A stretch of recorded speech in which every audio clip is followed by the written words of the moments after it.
I think, we are on the brink of a technological revolution. We've spoken about that, but the cultural revolution also. And this cultural revolution means that I don't have a boss called the president. I don't have a boss called the cabinet. I don't have some politician telling me what to do. I am the boss.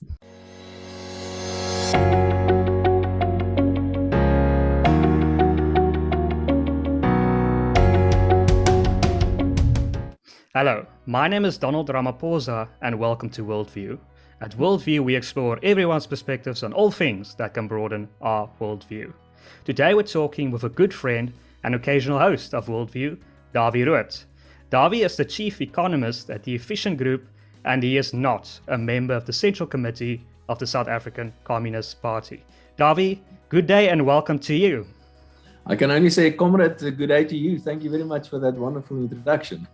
So, Dawie, many people see you as a leading economist in South Africa, and many look to you for financial advice. So today is the 31st of August. How bad is the financial situation in South Africa at the moment? How bad are things? Can you give us some data analytics? How bad are things? Listening to your introduction, it sounded more like it's the 1st of April. Anyway, so how bad is the financial situation in South Africa? I think we have to make a distinction between the economic environment where we find ourselves and the financial environment. Those are two different things. They are different things because when you talk about finances, we usually talk about income and how financial markets are doing, and we talk about money. But when we talk about the economy, we talk about more things. We talk about politics, we talk about ideologies, we talk about policies and things like that. So, and of course, everything is interlinked. When you talk about the economy, quite often people refer by using the word economics, they actually mean finances. So let me try to give you a bit of a picture of what's going on in the South African economy. Getting to your financial question first. The average South African today is significantly worse off than last year and the year before and the year before. In fact, it's been a couple of years, every year where on a per capita basis, we have been getting poorer. So purely from a money point of view, things have deteriorated quite significantly in South Africa. So that is the financial answer to that. The economic answer to your question is that things are significantly worse. Worse than last year, worse than the year before, and things are deteriorating even further. And there are some economic indicators that I would like to highlight. Some of them, the most obvious one that most people look at and most people feel, quite literally feel this, is that unemployment number in South Africa. We can feel it because we quite often go to bed hungry.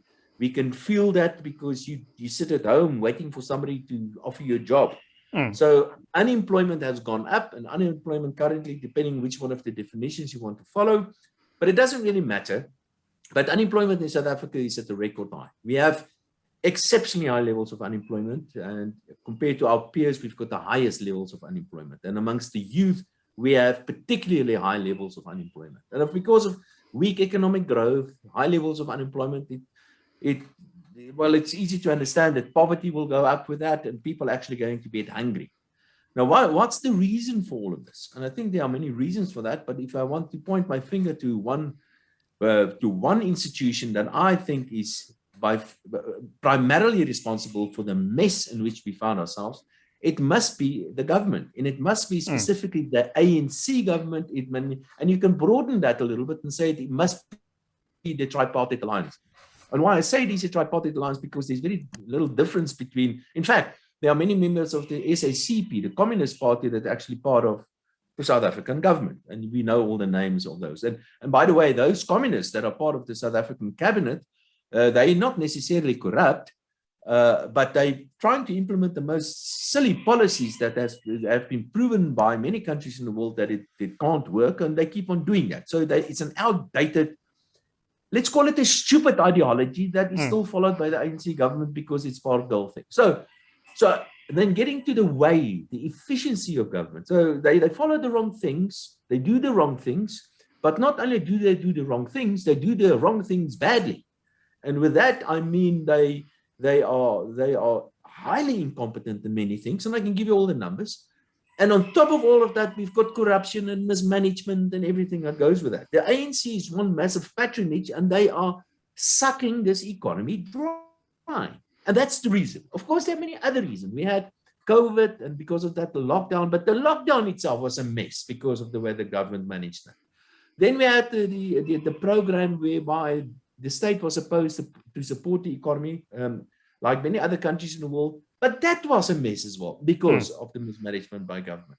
But before that, even before we've heard of a place called Wuhan, the South African economy was already in deep trouble. So yes, there are many reasons. And of course, there's always some sort of financial crisis somewhere, and it impacts on the South African economy. We're part of the world economy.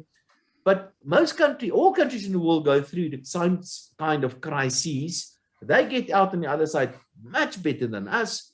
And so the main reason that I must point out is that we have a government that is causing all these hardships in South Africa. And that's the reason why we are where we are today. What is the current unemployment rate again? Do you trust that figure? Do you think it's much higher than it really is? Yeah, that's actually a very interesting number. Currently, the unemployment rate in South Africa is 34.4%. The unemployment rate, the expanded definition for unemployment in South Africa is at 44.4%. And the difference between the two is that in the one instance, people are actually actively looking for jobs. In the other instance, they're not looking for a job. But if you look at people, say the youth below 30 years or below 25 years, whatever your definition, it's significantly higher. And in some instances, above 60%. If you look at rural areas compared to urban areas, there's a huge difference there as well. Rural unemployment is significantly higher. So it's all over the place. The bottom line is that unemployment is very, very high in South Africa, and it's unacceptably high. You ask me if I trust this number? Yes, I do trust this number. I think Stats South Africa is one of those institutions that is actually doing quite a good job. Sometimes there are some questions about some of the stats, but they're still doing an excellent job. So I've got all the best regard for Stats South Africa. They're doing an excellent job.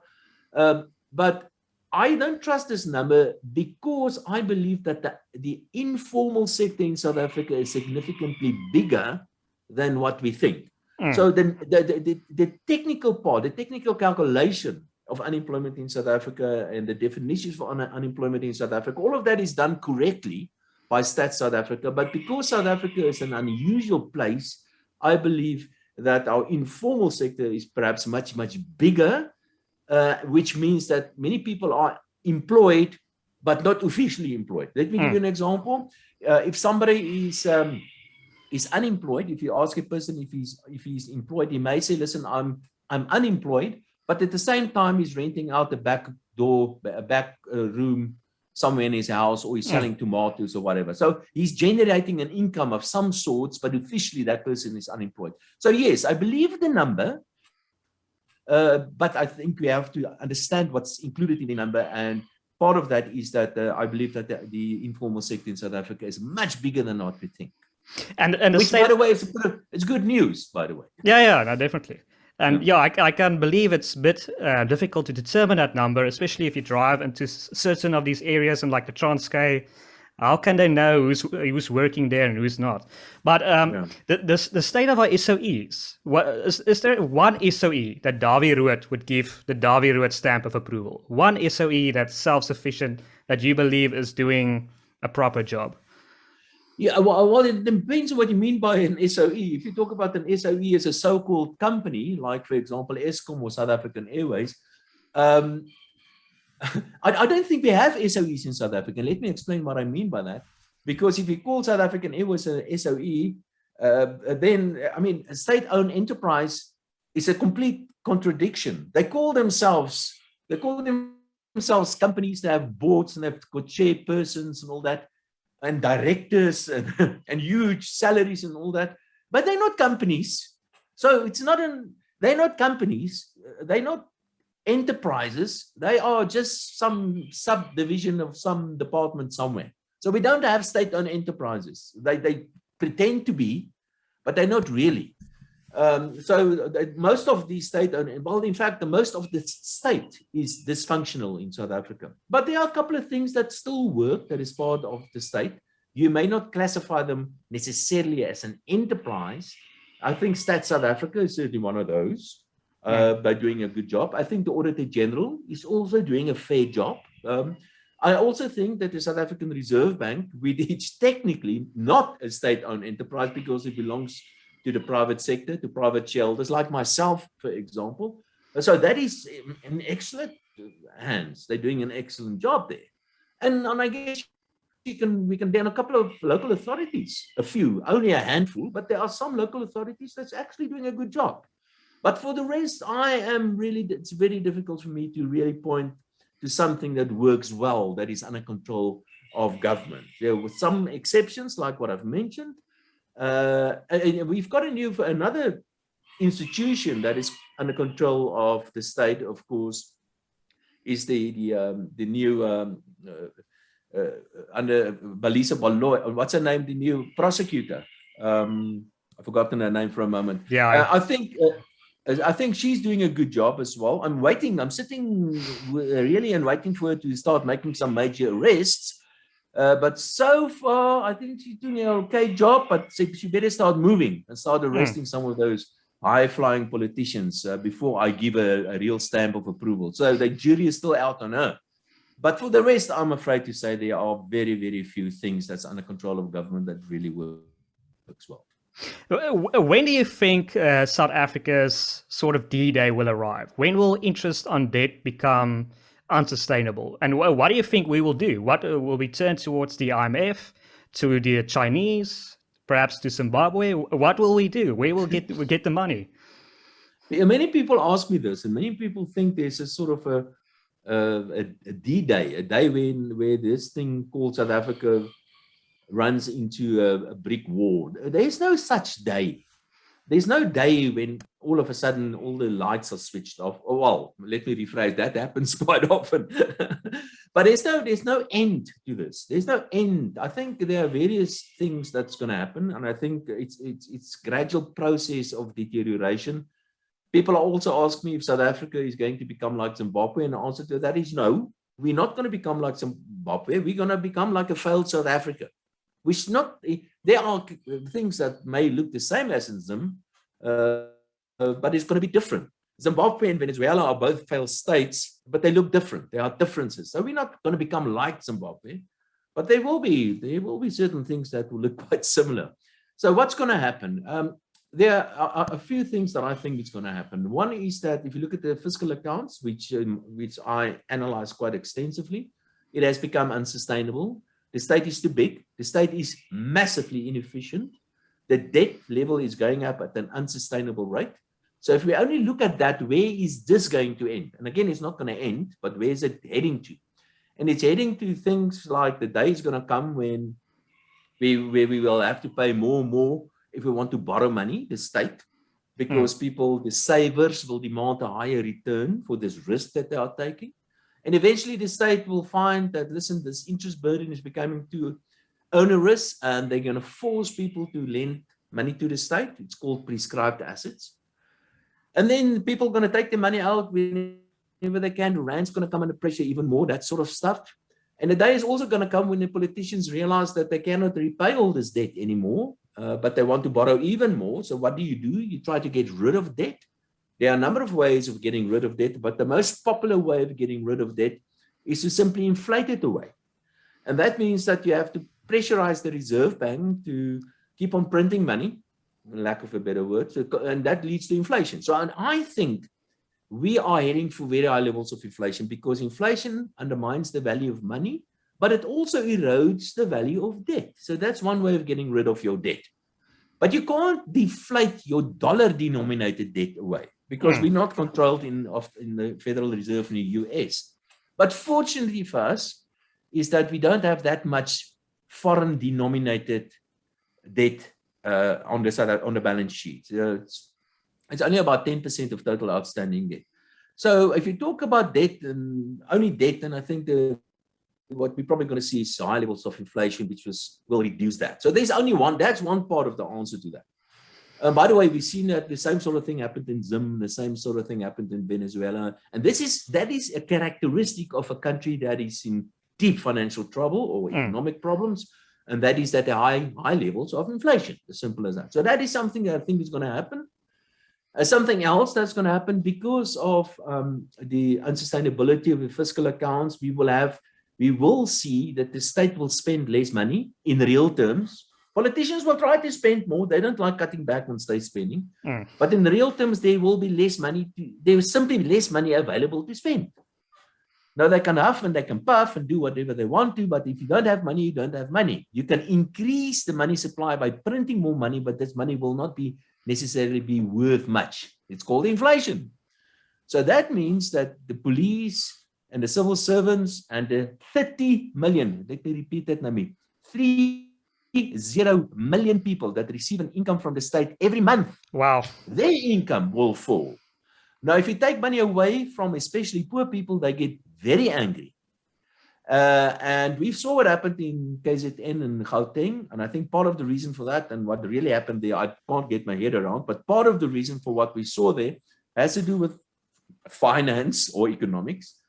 And that is what the Minister of Finance promised us. He's going to cut back on state spending, and he is going to cut back on this money that he spends on 30 million people. And they're going to get angry. We're going to see more social tension, more political tension in South Africa. And remember, it's important for the state to keep on spending this amount of money because that is what the ANC government is. It is one patronage system that feeds off the state, but they ran out of money now, and people that got used to this amount of money that they receive every month will suddenly start getting less, and in some instances, 9 million of them will completely stop getting an income by February next year. This is this extra grant. So that's the next thing that's going to happen. And again, this is not going to happen overnight. I think we're going to see, again, flare-ups of these looting and marches and everything that goes with that we saw a month or two or so ago in South Africa. So that's another thing that I think is going to happen. Another thing that's going to happen because of the confidence or no confidence in the South African government and the South African economy is that rich people is going to say, listen, I've had enough of all of this. I want to take my money out. And if they take their money out, it leads to a weaker currency. And a weaker currency means more inflation and the whole thing happens all over again.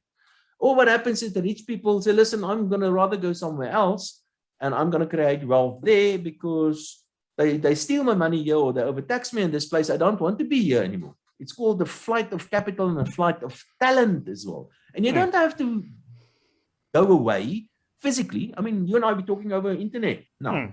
A lot of people work. You can work anywhere in the world. You don't. So that's the kind of stuff that's going to happen. We will gradually sort of deteriorate into something worse than what we have today. But it's not going to come to an end one day. Certain things will come to an end and certain new things will start.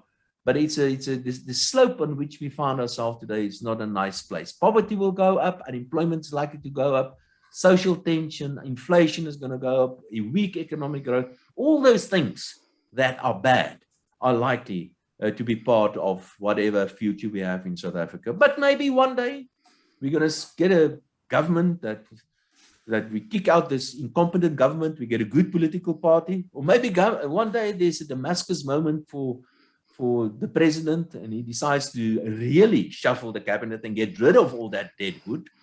And then maybe one day we get a competent minister of police. Who knows? Maybe that can happen. But for now, I'm not holding my breath. Well, we've heard it. We should just give Ramaphosa a supermajority and then everything will change. But I mean, do you think anything will change with our new Minister of Finance, Enoch Godongwana? Do you think anything will change with his appointment? Well, I can tell you, I think he's in a slightly better position to do the right thing than Tito Mboweni. I like Tito Mboweni. I liked him because he's a bit of a maverick, and I like it whenever he shakes the cage of his colleagues a little bit. It's always a good thing. But he also, to a degree, he didn't have anything to lose. That's why he was so vocal. Yeah, it was clear he was only keeping the seat warm for somebody else. I liked him. He was the best, I think, at the time because the financial markets trusted him because of his background at the Reserve Bank and all that.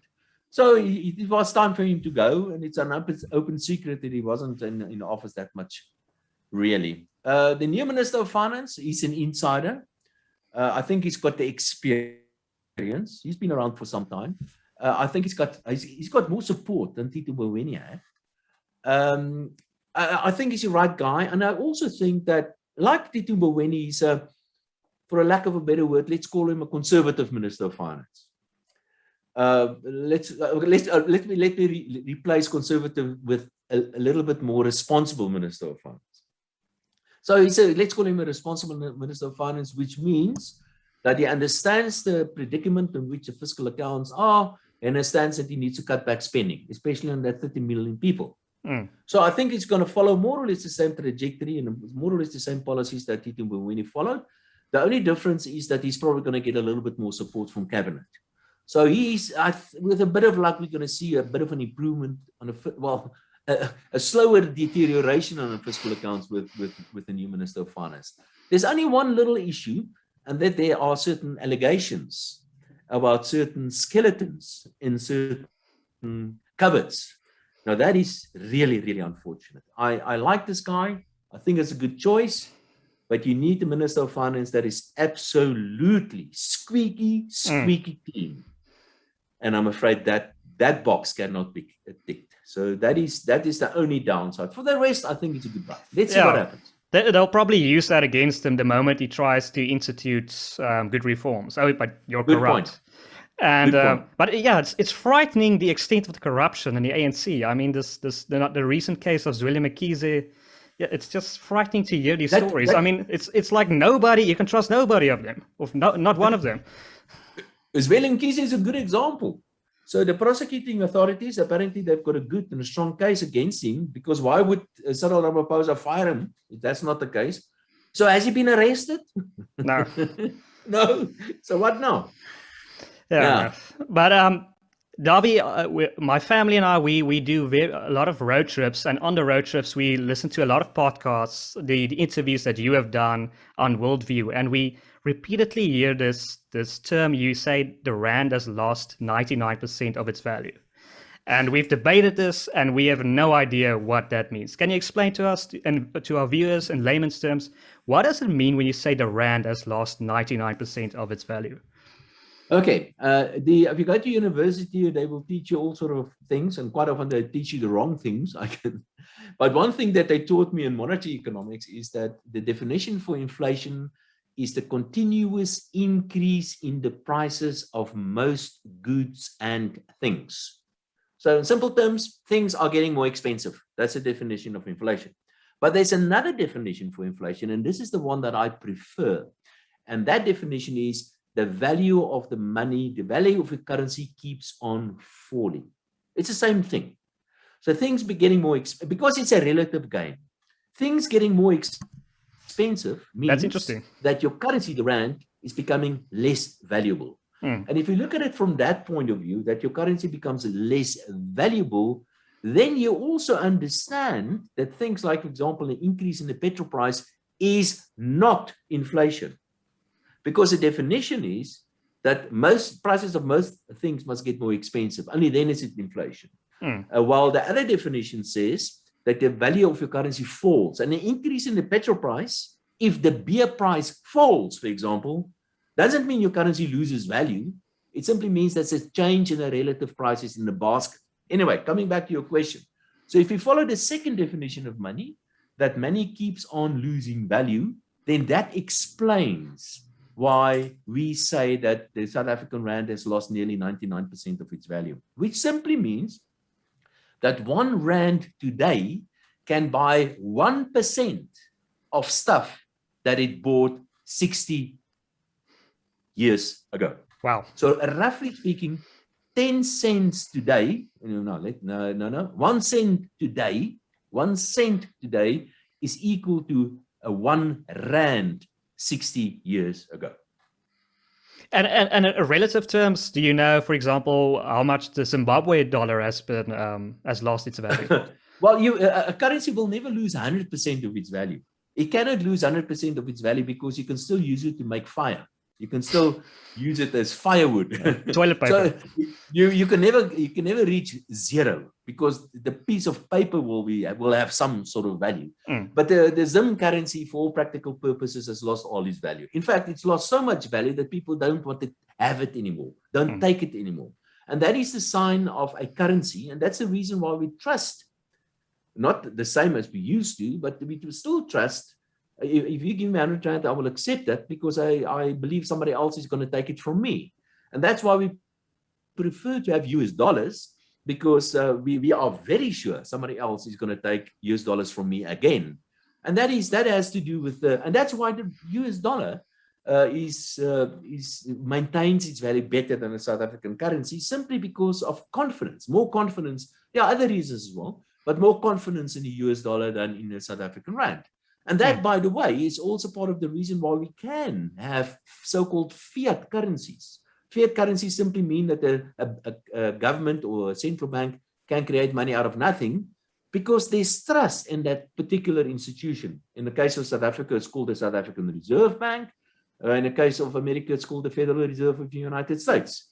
So, and that is what money is, simply trust in a specific institution.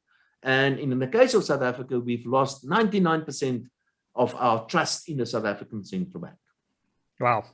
And many would now blame the central banks for the fact that the currencies have lost so much value, the policies of the central banks.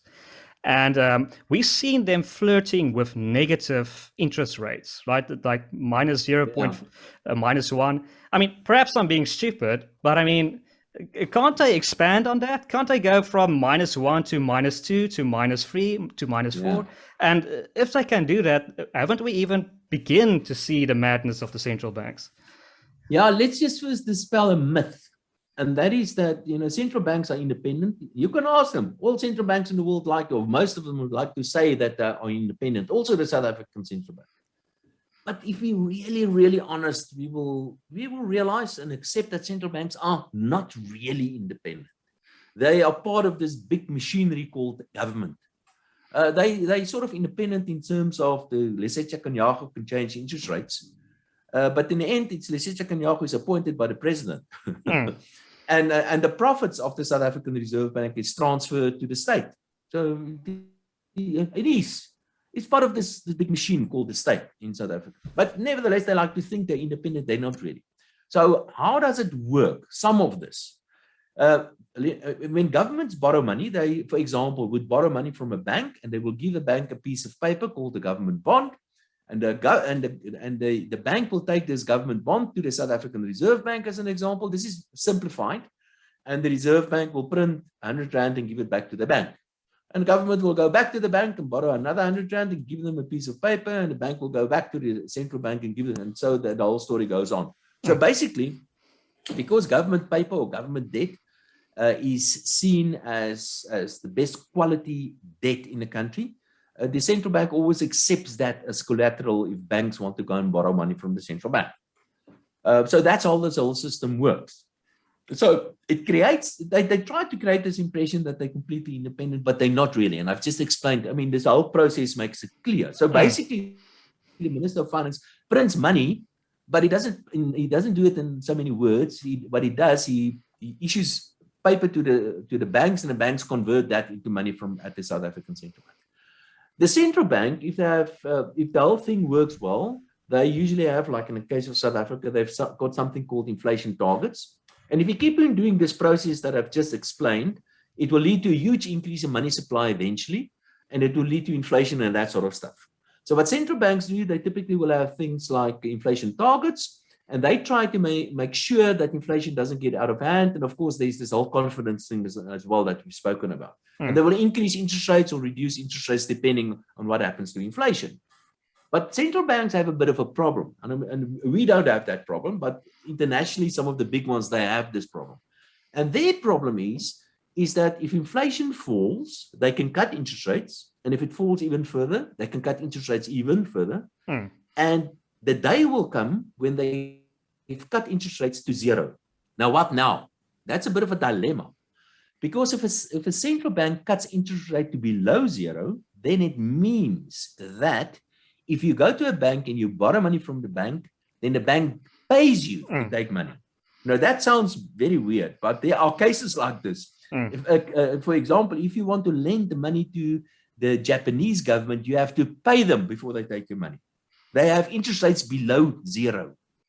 But the problem with central banks is that also if they cut interest rates below zero, then people are not going to make deposits at the banks anymore, because if I make a deposit at the bank, I have to pay the bank to take my money. Now that doesn't make sense, because I lose money if I put the money at the bank. So it will be better for me to withdraw all my cash and put it under my bed, because now at least I've got the cash and I don't have to pay the bank. The problem is it costs money to put money under my bed, because I have to hire a guard to look after my money, especially in places like South Africa. So there's a price to be paid for keeping money in cash. And economists used to think that you cannot reduce interest rates below zero, but now we realize you can do that, because it costs money to have cash in a safe in your house with a guard with a gun. And that is probably that real, what we call zero bound, is not zero, but it's probably around about minus 0.5%. So you can cut interest rates to roughly minus 0.5, but not more than that, because then it makes sense to buy a new vault and pay somebody to look after your money. But there is a way for central banks to cut interest rates even below 0.5% or minus 0.5%. And that is with this new currency that central banks are experimenting with, and that's central bank digital money. It's like private, like Bitcoin and that sort of stuff, but issued by central banks, bank digital currency. And if you use central bank digital currency, then central banks can simply reduce the value of that central bank digital currency, whether you like it or not, because they are in control of your money. And that's the next thing. That's what I think. Some central banks got it already.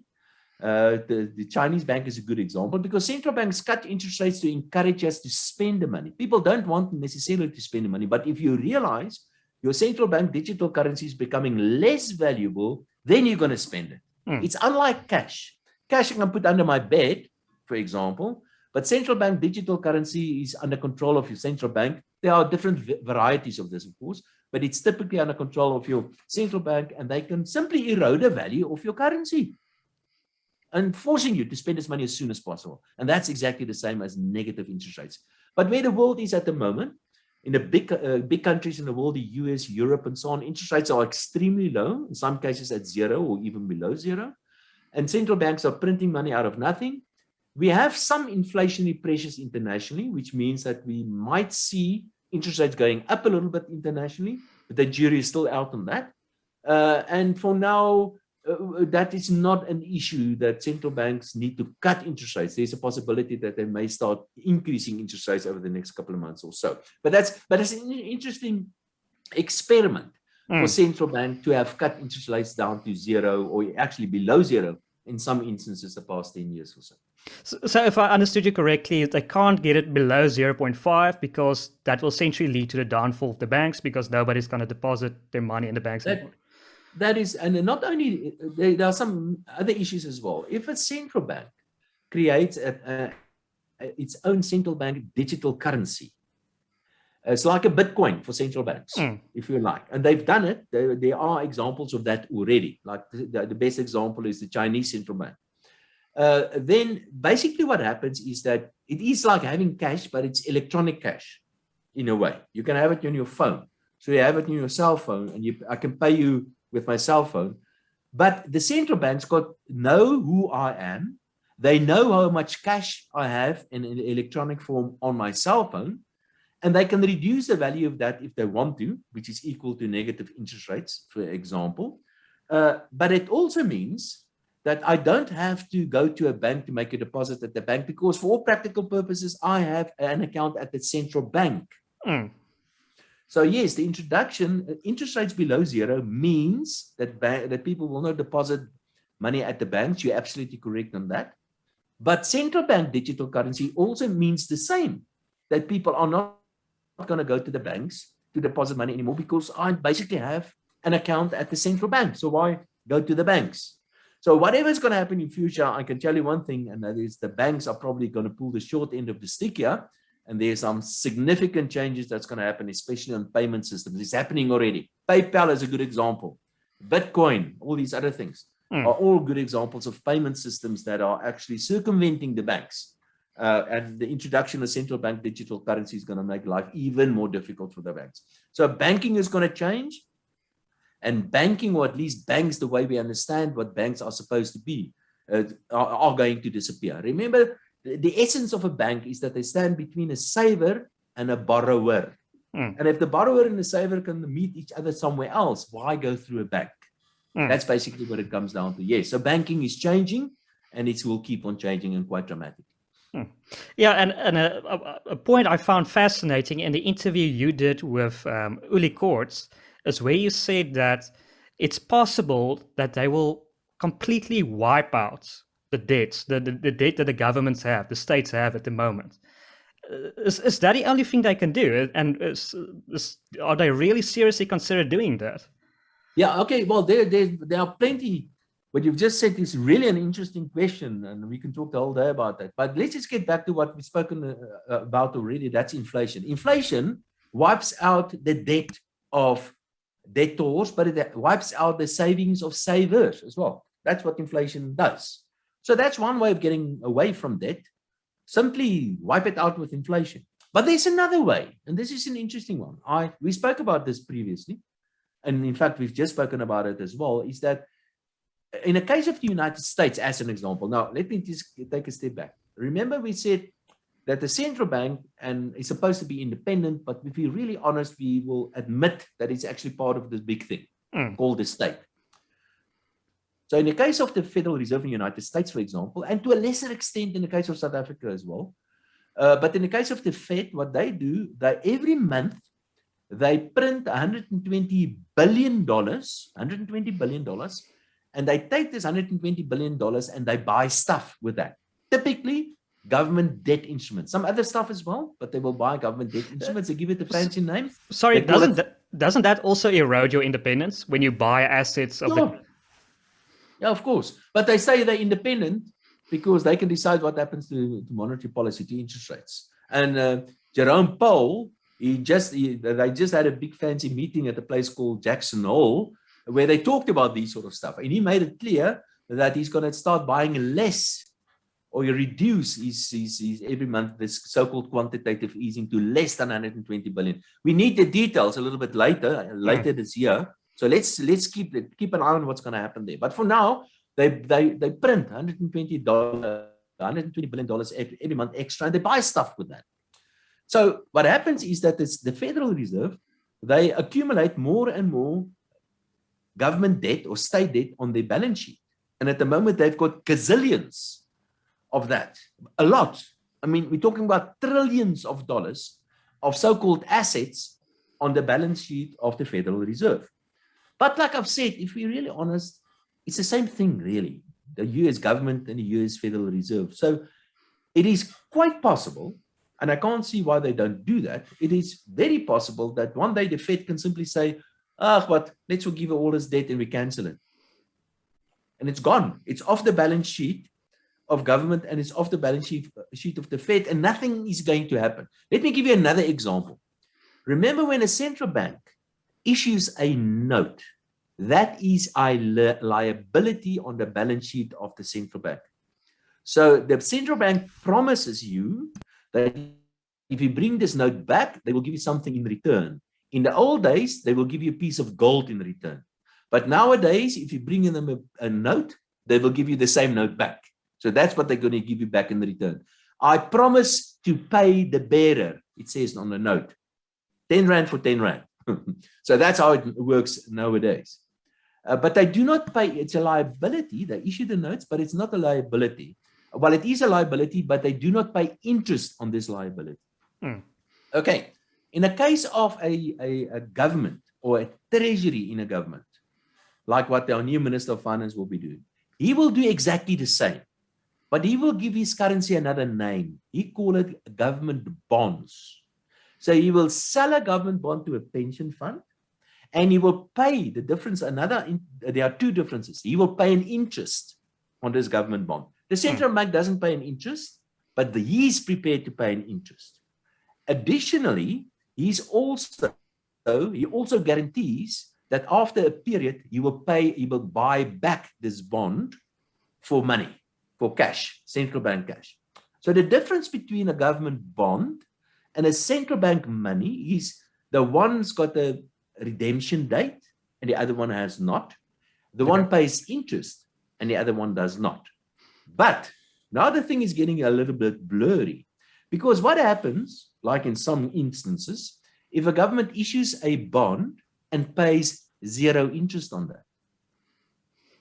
And what happens if a government issues a bond with no redemption date on it? And there are cases like that. So a perpetual bond, then that's exactly the same as money, isn't that? It's money. And that is why there is a bit of a blur. What is really government debt and what is really central bank money? It is, in the end, the same thing. Therefore, a central bank can create money in the form of notes, and they can replace their money with government bonds, and they can destroy money, they do it every day, and they can destroy government bonds, and nothing will really happen. And that's one way, another way of getting rid of your debt. And I've got a suspicion this is probably what is going to happen. So you keep it in your balance sheet forever and a day, or you simply write it off, and it's the same thing. Well, that's fascinating. But how do you think they're going to sell that? How are they going to sell that to the public? Oh, yeah, it was 20 trillion or 30 trillion debt. Now it's gone. It's like, how do you sell that? They've done it already. They sold it to the public already. I mean, economists talk about this every day. I talk about it every day. And you and I are discussing it now. So we accept that it's been sold already. They have all these assets on their balance sheet. And as long as they don't have a big inflation problem, it's okay. And worldwide, we don't have a big inflation problem. Well, not yet. It could be. But for now, it's not an issue. Fine. Just keep on printing money. As long as you don't get inflation or too much inflation. And probably a lot of people won't even realize it because they don't know the economic situation of countries anyway, or the debt situations anyway. So if it's 20 trillion or nothing or whatever going on, I mean, people are just going to continue living their lives. Exactly. So the Fed in the United States, the Federal Reserve and the government there, they can simply call one another one day and say, listen, you owe me so many trillions and on my balance sheet, I'll do you a favor and just write it off. How's that? Then tomorrow morning, I've got a clean balance sheet and you owe less. Yeah, I don't have the asset. It is assets, by the way, for the central bank, but it's a liability for the state. But it's the same thing. So how can you owe money to yourself in a way? Yeah, I'll write it off and I'll send you a Johnny Walker Blue just to seal the deal. But you love to talk about private currencies. Why do you believe private currencies hasn't really taken off? What is still the major barrier to a private currency? Why are we still trading with rands? Yeah. Oh, well, there are many reasons for that. But the most important reason, and I absolutely love private currencies. And I just want to make the point, and anybody, what I say here is don't go and invest in these sort of things. Be extremely careful. So I'm not advising people to go and buy Bitcoin or Tether or whatever it is. So be very careful. But have you gotten angry emails? But I'm super, super excited about the technology. And I will advise people to get involved some way or the other, but be very, very careful. And just by the way, I can also reveal that we are in the process of issuing, my company, our own currency, private currency, which is a so-called stable coin, and we're experimenting with something like that. But we can talk about it one day. But we're certainly doing that, and I'm very excited about that.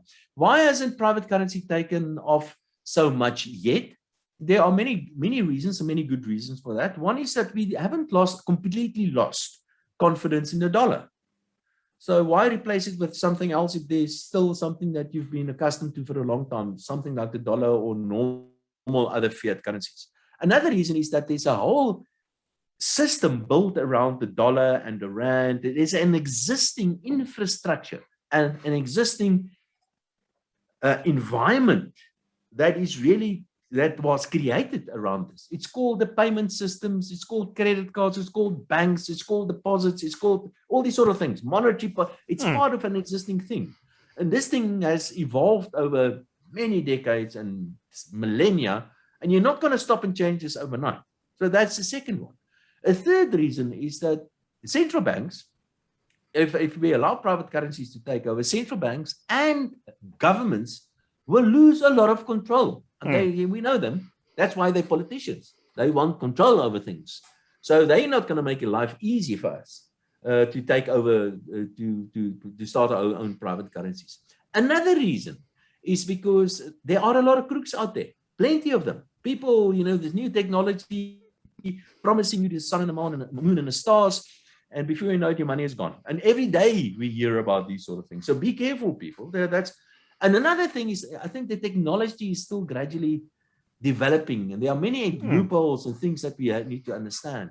But perhaps the single most important reason why we don't see why it's not more widely used is because it takes time for people to get used to a new technology. And somebody once said, when you come across a new technology, you're all excited, but there are two things that happen. The first one is that it always takes longer for new technology to really become part of our lives. Look at cell phones. Cell phones have been around since the 1970s. So it always takes longer to really do what it promises to do. And secondly, when people start using it, it happens quicker than what you think. And that's what's going to happen to private currencies as well. So what we've seen, it was this funny teenagers with funny looks and bare feet and computer geeks. Hippies. These funny people that talked about it 10 years ago. Bitcoin, what's this? It's never going to happen and so on. And today we all talk about it. Today it's sort of mainstream stuff. So maybe that suddenly that moment is coming closer when it suddenly becomes completely and totally acceptable and everybody uses this. In fact, like I've said, even some central banks have started issuing their own central bank digital currencies, which is not private, of course. It's central bank stuff, but they pretty much make use of this similar kind of currencies. And I also think because central banks, they say so. They say they want to devalue. They want to erode the value of their currencies. In the case of the South African Central Bank, they tell us they want the South African rand to lose between 3 and 6% of its value out every year. They tell us that. Wow. It's called inflation targeting. And in the case of the Federal Reserve in the United States, they also tell us they want the dollar to lose its value. Private currencies, if the whole thing is managed correctly in the way I understand it, will compete with one another, and they will certainly not tell us they want this currency to lose value. And the good ones, the ones that maintain value, will survive, while the bad ones, like the South African rand that's lost 99% of its value, must eventually disappear because the guy that creates it, the central bank, tells us they want it to lose its value. Are you going to invest in something where the creator thereof tells you that he wants that thing to lose value?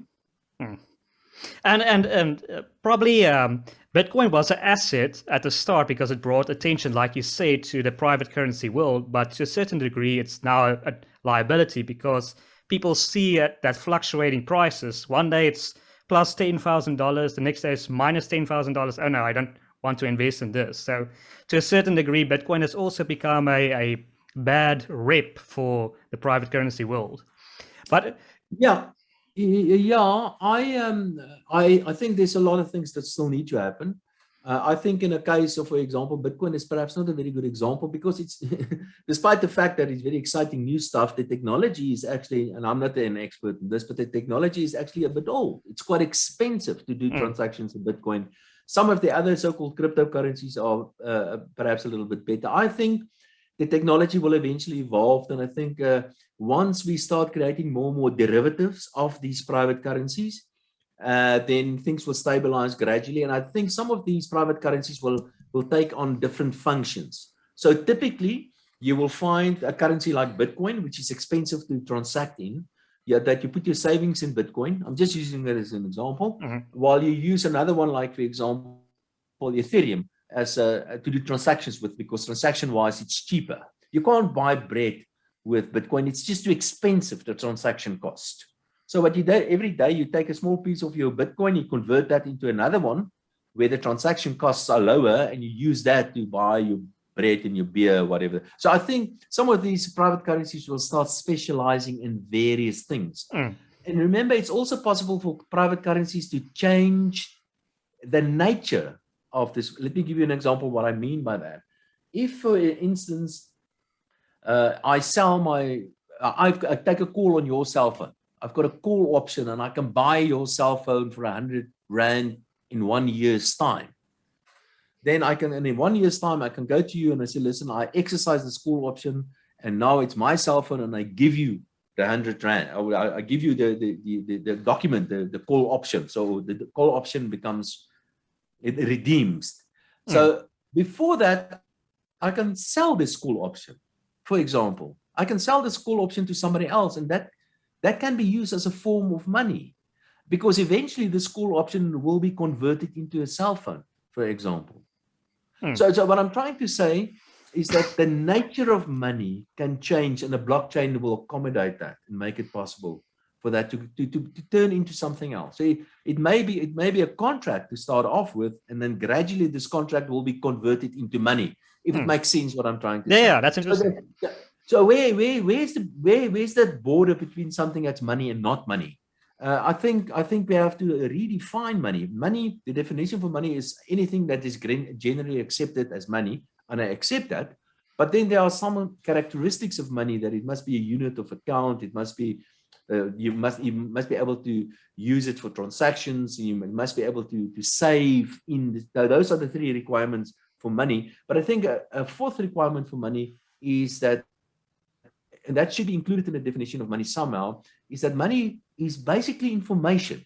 It is, and it's information that can change, like this example that I've just mentioned. So this thing, money, is a bit of a difficult concept. And in the modern world, I think money will rather refer to money as information. And this information can tell you, I can buy a car with this, or this information can tell you that I'm the owner of that. Or this information can tell you that this contract can be converted into cash provided certain conditions are met or whatever. And that's the nature of money. And that's how money is going to be defined in the future. Well, what was your opinion? I know Libra, the Facebook currency, has now been basically shelved. But what was your opinion of pegging that currency against the value of many other currencies, like an indice of currencies? Do you think that's the way you should go? And in fact, there are many examples exactly like that. They are called so-called stable coins. So there are some benefits in making use of these private currencies. One is that you can hide your identity, which is a good thing, I believe, mostly. So what people will do is that I will issue a stable coin, and I promise you I've got $1 million in cash in my vault, and I issue coins against that. And whenever you want to, you can come and convert your coin back to the dollars, and I'll give you $1. So I issue only 1 million coins, and I promise you I've got $1 million to back that up. And what happens in practice, people lie. They issue 1 million coins. They tell you they've got $1 million behind that, but they don't. But that is so that is the essence. That's the nature of. That's an example of a so-called stable coin, because it's a gold standard in a way. And whatever you can put, whatever you want to below or supporting this currency, you can put a basket of other currencies there. And that was the original idea of Libra. They've changed the name. It's not Libra anymore. It's something else now. Or you can put the share price there. Why not Microsoft shares or Facebook shares? So instead of having $1, have a share. So listen, whatever the value of Facebook shares are, this is the value of my Facebook coin, for instance. And that is exactly, by the way, the basis of the coin that we've issued. But again, we can talk about that at a later stage. And you know that with a private currency, like you just said, you can hide your details. You can hide the transactions in the private currency. A lot of people talk about doing a tax revolt in South Africa. But do you think with the rise of a private currency, that is what will happen? It will finally happen. People will just stop paying taxes altogether.